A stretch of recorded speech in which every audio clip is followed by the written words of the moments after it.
Hello and welcome to today's episode of Work at Home Rockstar Podcast. Today's guest is the owner and creator of Garden Sleeves by the Nompi Glove Company. And what they do is they help people by protecting their arms without a long sleeve shirt while they're doing their gardening with a patented gardening glove called Garden Sleeves. Very excited to be rocking out today with Lynne Eichenbaum. Lynne, are you ready to rock? I am ready to rock, Tim. Thanks so much for having me. Awesome. So let's start off with a good note. Tell me a story of success in your business. Okay, well, I'll actually tell you how I became an entrepreneur and how I started my business and where I started from. So I actually had a very successful career in network television. I was working at ABC. I was working on The View from the time it first started for many years. And, like any job, there sort of becomes a ceiling, I guess. And I was a little discontent because I wasn't moving up. I was the backup associate director and stage manager. And I felt that there was something, I guess, kind of missing in my life. So people were amazed that I wanted to leave the job, but I did. And I moved on. And I actually, in the interim, got married, had kids, became a stay-at-home mom. And we had moved to California, and then we moved back to New Jersey. And this was a couple of years after I left TV. And I was only now, again, an hour outside New York City. So the opportunity for me to go back into the workforce, to go back into work, was a possibility. But with the three kids, the thought of having to commute an hour each way, go into the city, be in New York City from 6 a.m. until like 3, 4, 5 o'clock, deal with traffic coming back. I said, I really can't do this. Is there something I can do from home, maybe, that you will be able to mesh my personal life with my professional life? So what I did originally was write a book series. I said, you know what, I'm going to write a book series. My kids are second, third grade. So I did. I wrote a book series called Remote Control Adventures. I self-published them. They were 10 books in the series, and it was, it was great. It was a great thing that I did. I did author visits up and down the East Coast. And then one day I was actually getting out of my car, and I'm a big gardener, by the way. I live in New Jersey, and the weather is just so perfect for gardening. We have a very robust growing season. So I have 9 raised beds in my backyard, and I was a big gardener, and all the gardening gloves I would use were the short gloves that would end at your wrist. And one day I was getting out of my car, and I saw 3 sprigs of something in my rock bed. So I put on my short little gloves and I picked them. And then 24 hours later, with my sensitive skin, I wound up with poison ivy up and down my arm. So I said, I need a garden sleeve. Literally, I need a gardening glove with an attached, lightweight, breathable sleeve, because none of us ever wear long sleeves when we're gardening, right? Yeah. So right. So I just get too hot. So I wanted a glove sleeve combination that wasn't like a tight, hot sleeve that you see. I searched Amazon, I searched all sorts of websites looking for my idea that was in my head, and literally nobody had come up with the glove sleeve combination that I had envisioned.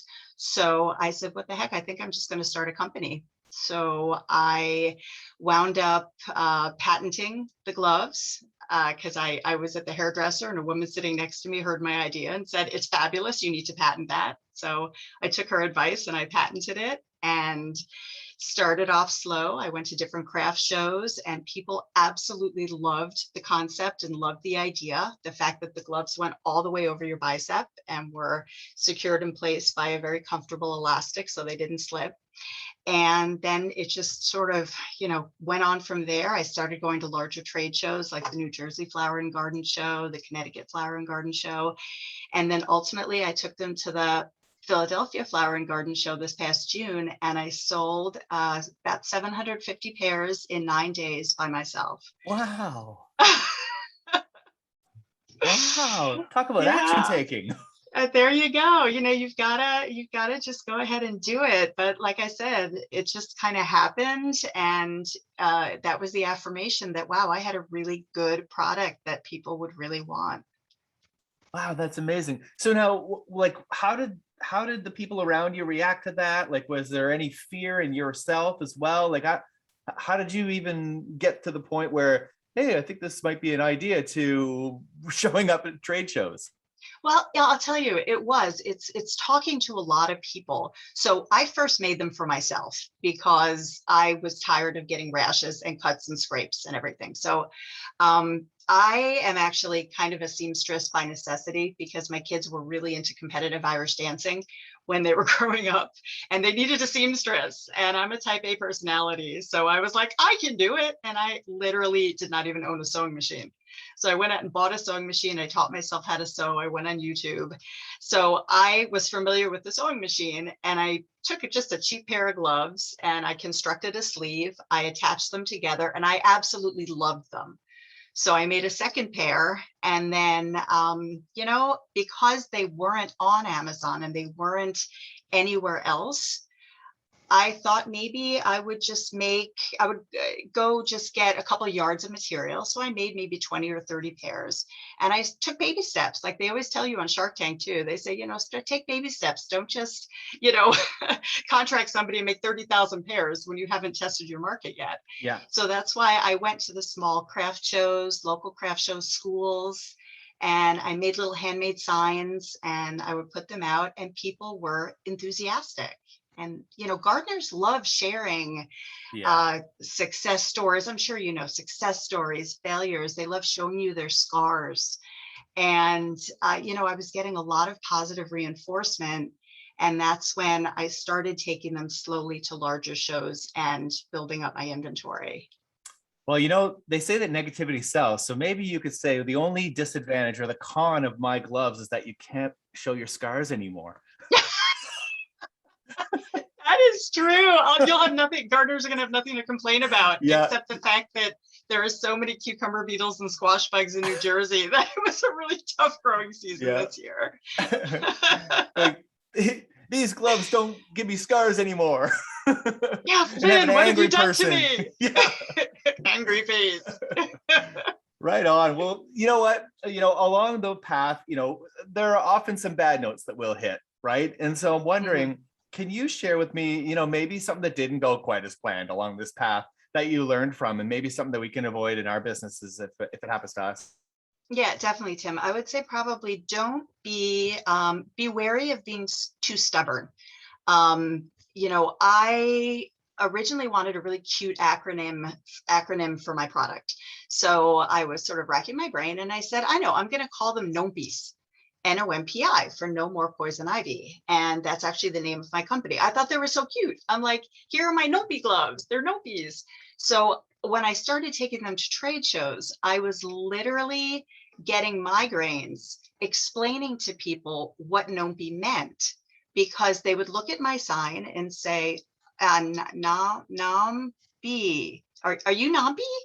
And it was actually kind of comical because I was told by a friend actually who has his own business. He said, if your customers don't understand your product by the name within the first 10 seconds, you might want to rethink the name of your product.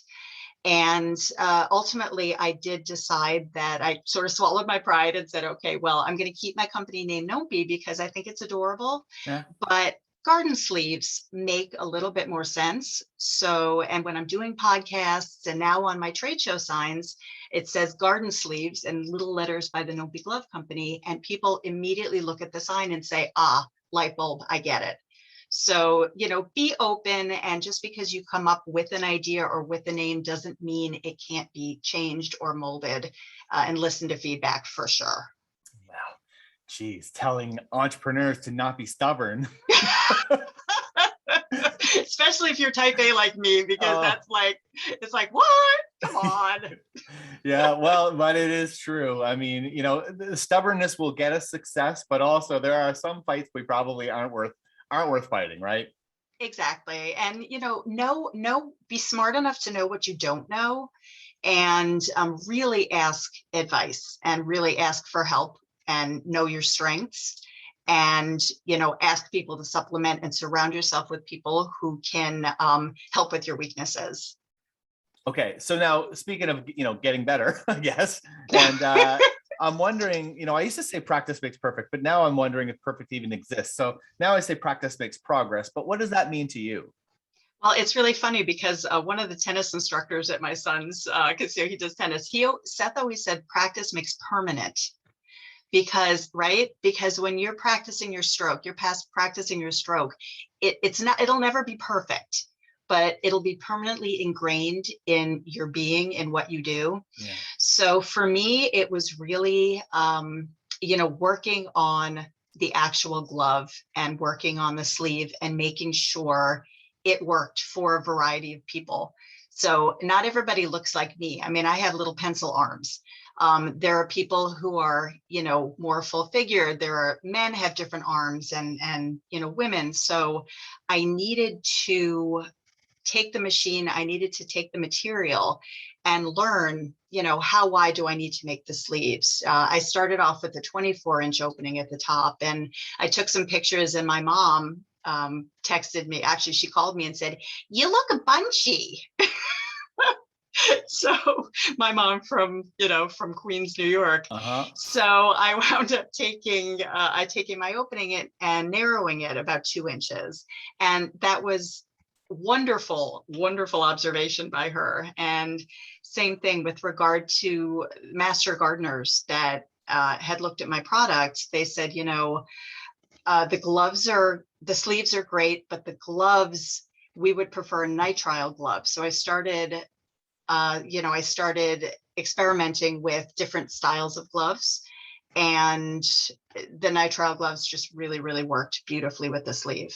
Same thing with the colors. At first, I just took any glove and matched it with any sleeve, and boy, did they clash, Tim. It was sort of an eyesore.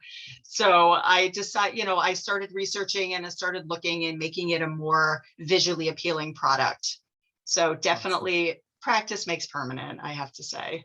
Yeah, and when you said practice makes permanent, I just started thinking, I'm like, oh, geez, that's true. And even if you start to create some bad habits too, the more you repeat something, the more permanent it gets. So true. That's something to be aware of as well. And I definitely made a note of that because I'm going to use that. Hopefully, it's not copywritten by your. I don't think it is.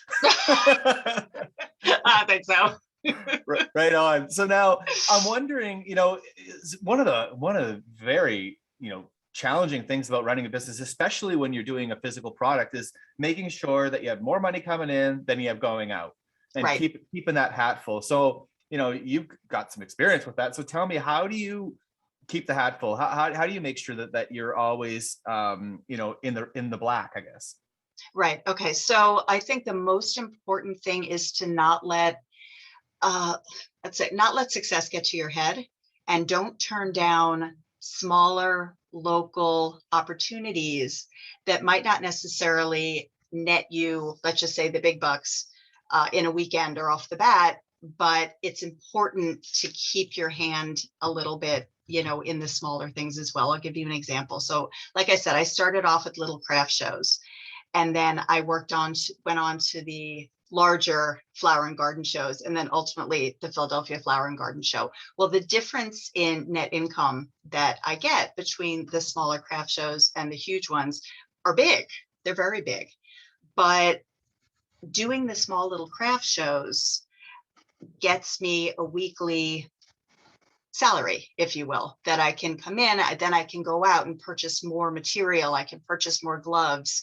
And that's, what I mean? So I didn't let the fact that I had such amazing success at PHS didn't keep me from still doing the smaller shows. It's like, I'm not too good to do that. You know what I mean? Yeah. You've got to, just make sure you stay with the local community, because also for PR and for just staying in touch with where you're from and your local base, they really love you and they really support you and love a hometown hero.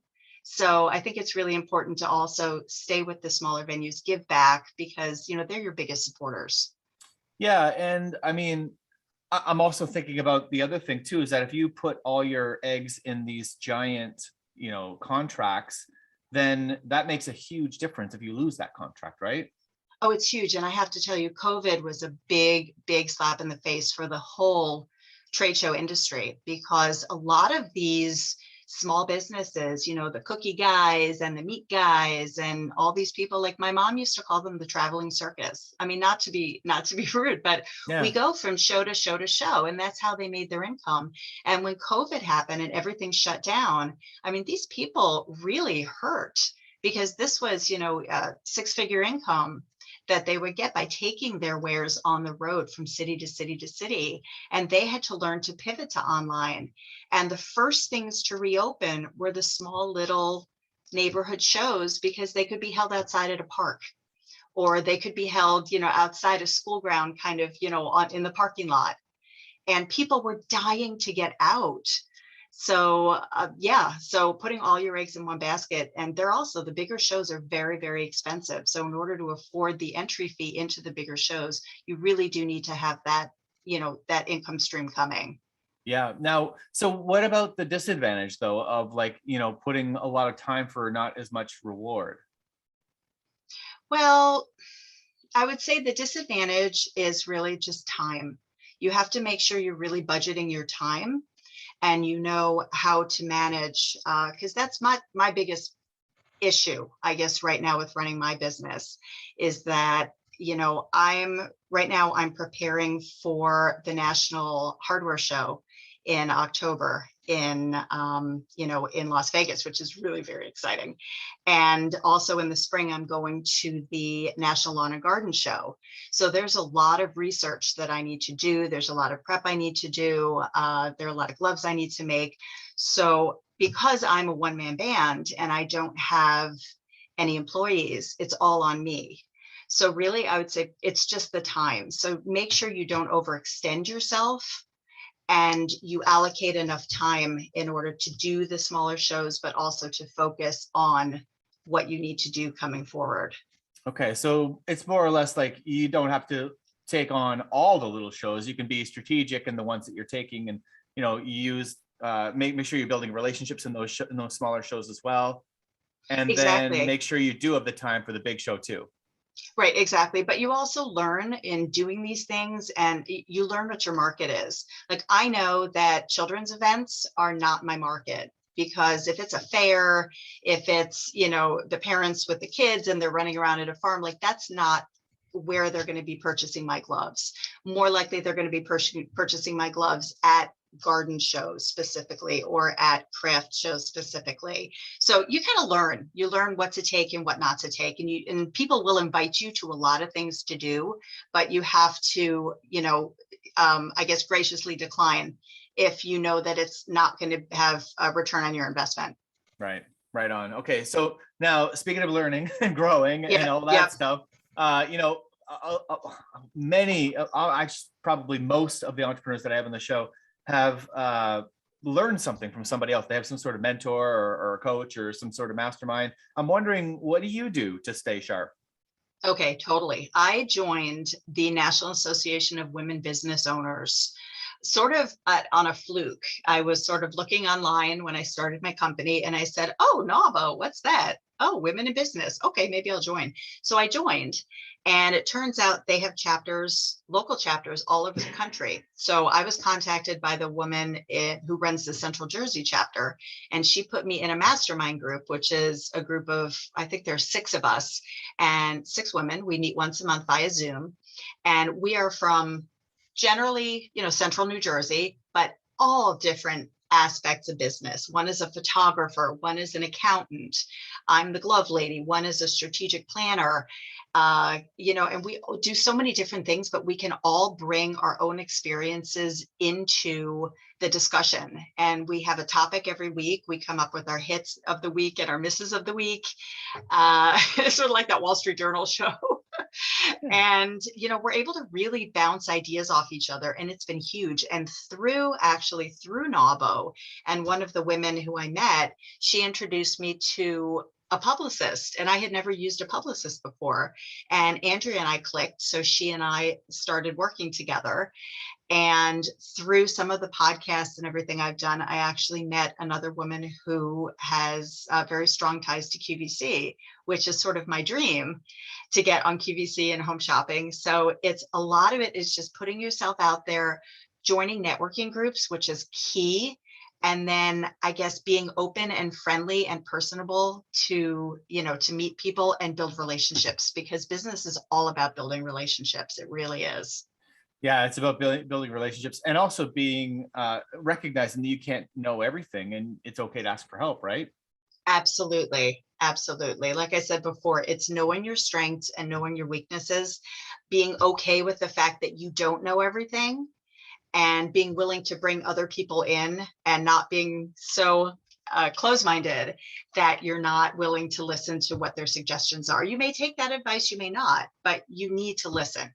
That's important. Absolutely. So now, was there something that happened that made you decide that you needed to join this group, or did you already know that you needed to go and find some sort of networking group? No, I think, well, I'll tell you, this is kind of a doggy downer, but I'll tell you in my personal life, I got COVID in February. And then at the end of February, I actually had a minor heart attack. And it was out of the clear blue. I mean, I'm fit, I work out. They had no other explanation other than the fact that it was COVID. So at that point, that was sort of a turning point in my life where I said, you know what? I need to reach out. I need to make this happen, because you never know when, if you're going to be here tomorrow, if you're going to be here next week. So that's when I really started, pushing and reaching out. And, I don't want your listeners to say, oh, it'll take a really, terrible life event to make you do this, but just know that, if you're going to reach for the stars, you need to have a start date, and don't put off your start date just because you're afraid. Do your start date because you don't know what tomorrow may bring. So your start date should, probably be now. Yeah, yeah. Well, the unfortunate thing is that most of us actually do need something bad to happen to us in order for us to That's wake up. true. That is true. Yeah, Yeah. no, it's very true. If I can read a quote for you, I love Jeff Wheeler. He's awesome. He's a fantasy writer. And this is one of my favorite quotes. I almost like live by this. He said, where there's reverence, there's fear, but there's not reverence everywhere that there's fear, because fear has a wider scope than reverence. We fear what we cannot see. We fear what we do see. We fear what we cannot know. We fear what we do know. We fear what may not happen. We fear what does happen. And he says, death may be the greatest of all human blessings, if only because it finally puts an end to fear. And so many people don't start their businesses or don't take that next step because they're afraid. And if you let fear paralyze you, then you're not going to take that step. So try to compartmentalize that fear, put it away, take a deep breath. And any decision you make right now is not a wrong decision. It was the right decision at the time. Wow, that's deep. Yeah, sorry, I didn't mean to get so deep. No, but it is true. And I mean, I read a similar, a different study that said, when they interview, people on their deathbed, and they ask them, what are their biggest regrets?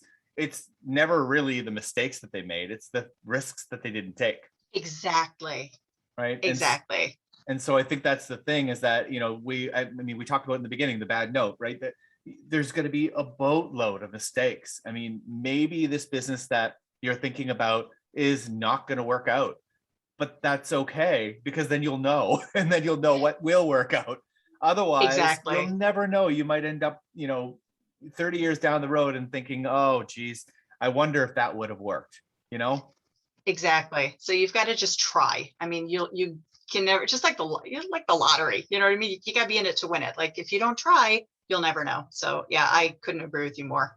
Well, and on top of that, with the lottery, you have no control over whether you win it or not. However, your business, you do. If you work hard enough, if you follow the steps we just talked about, if you go find a mentor, if you go find someone who's done it, if you surround yourself around the right people, if you just never give up, you will get that success. Whereas the lottery, you never know. You just get in it and you're done. Excellent point. Excellent point. Yeah, I would bet on myself more than I would bet on the lottery. Oh, me too. And, clearly. And the people who I've surrounded myself with too. It's a lot of positive energy too. Make Absolutely. Sure, it's like you got a positive energy around you, just kind of feeding into you. And then boy, you get that passion and you just run with it. Totally agree. So time for your guest solo. Tell me what's exciting in your business. Okay, well, so my business, so my website is mygardensleeves.com. That's mygardensleeves.com. And the exciting thing about is that I've launched all sorts of different beautiful patterns. And like I mentioned before, I was originally just doing the smaller shows. These gloves are amazing because they protect your arms from poison ivy, mosquitoes, ticks. We have such a problem with ticks in New Jersey. There's a wild parsnip issue in upstate New York now. It's actually a plant that's running rampant. And if you touch it, you get a blistering rash, which is even worse than poison ivy. And gardeners up there have seen my sleeves and have said, oh my God, like I love them. So the fun thing is I'm looking to go national now. So I'm going to the National Hardware Show in October. And I'm on a pitch panel, so I should be going out in front of QVC and Home Shopping and Home Depot and Lowe's. So it's going to be really exciting. And then I was through one of the podcasts that I had done, I met, they said, you really need to get in touch with the National Inventors Association. So I did, and they loved my product and they invited me on a pitch panel. And I did it just, through, and it's just like their own internal pitch panel, and they sort of give you feedback with some of their members, and they loved it and they were really excited. And they said, you really need to go to the National Lawn and Garden Show in June. So I called them and I spoke to the woman. She looked at my website. She said, oh my God, my garden sleeves are great. I love them. And you should come down here. So when I go down there, it's almost like speed dating. They're going to introduce me to about 30 or 40 mid-level companies that have at least 5 or 6 retail stores. And boom, boom, just kind of pitch the product and see where it goes. So, oh my gosh, Tim, I'm really excited. I think that 2022 is really going to be my year for this product. So I'm really excited. Wow, Lynn, that is very exciting. Well done. Congratulations Thank on all you. that. Thank you. That's so cool. And so one more time, the website again. Okay, so it's mygardensleeves.com. And where can we buy, like, can we get that delivered anywhere? Yes. So anywhere in the US, you can, in the US. I'm not quite, any place you can get Amazon pretty much is where I ship to. So my website is My Garden Sleeves. I'm also on Amazon. So I'm happy to ship to Canada. I know you're in Canada. And yay, that's what I was wondering. and elsewhere. So it's exciting. It's a lot of fun. And, I can't wait for my product to go national. Wow. Lynn, this has been a lot of fun rocking out with you today. Thanks, Tim. It's awesome to meet you. And yeah, you're so much fun to hang out with. So thank you. Thank you. And to the listeners, make sure you subscribe, rate, and comment, and we'll see you next time on the Work at Home Rockstar podcast.